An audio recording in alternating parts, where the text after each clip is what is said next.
everybody. So I'll be pretty much going against the affirmative side and then backing up some of the claims of my partner on the negative side. So we all have the idea that universal healthcare, national healthcare is free healthcare. So with universal healthcare, there are some flaws. People might take advantage of it and actually might not be careful with their health. They don't have financial incentives to do so. With like a single payer health care, without a copay, people might overuse emergency rooms and like doctors take up their time. But again, universal healthcare is not really free. There is a mandate, like everybody who does have a universal healthcare system, France, Germany, Canada, there is a mandate. So everybody does have to pay eventually. So it's not really free. In order to generate funds to support the program, it can lead to an increase in tax. And this is shown in the UK and other European countries where universal healthcare is being practiced with tax increasing year after year. And we have forms of like an affordable healthcare. Like there's the ACA, Obamacare was in effect, but there were a couple of flaws with it. But we also have Medicare, Medicaid, and TRICARE.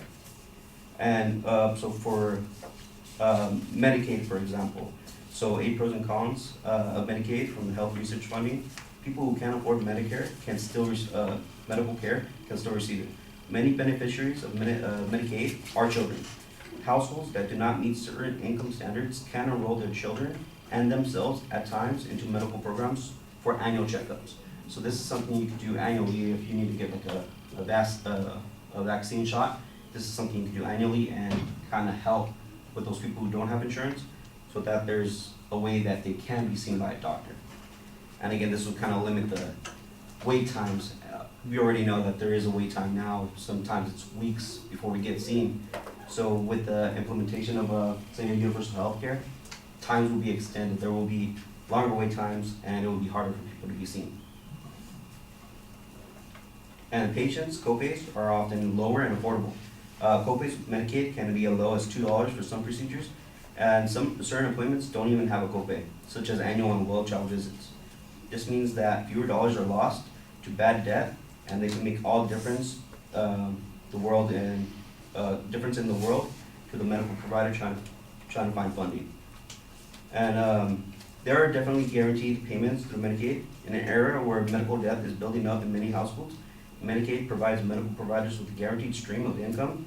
It may even be better stream of income than those who have insurance, because not every healthcare insurance policy covers medical procedures requiring collection methods that could wind up costing a lot more than the actual death itself.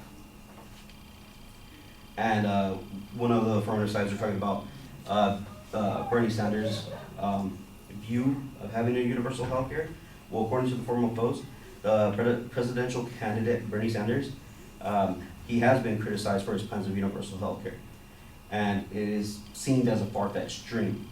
To make it happen, he admitted that it would have to increase taxes on every citizen. This could plunge the United States into a socialist state where government controls the distribution of goods and services. And also, there was a little bit of talk where we spend a lot of money on healthcare now. The reason why the United States spends a lot of money on healthcare is for life-saving technology, such as like MRIs and certain, eye radiation machines in order to detect certain stuff.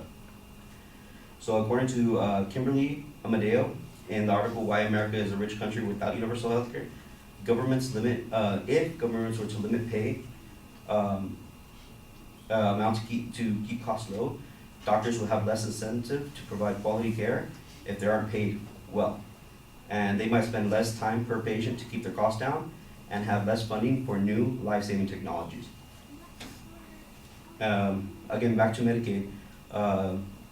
Medicaid caters to individuals and families who belong in low-income brackets.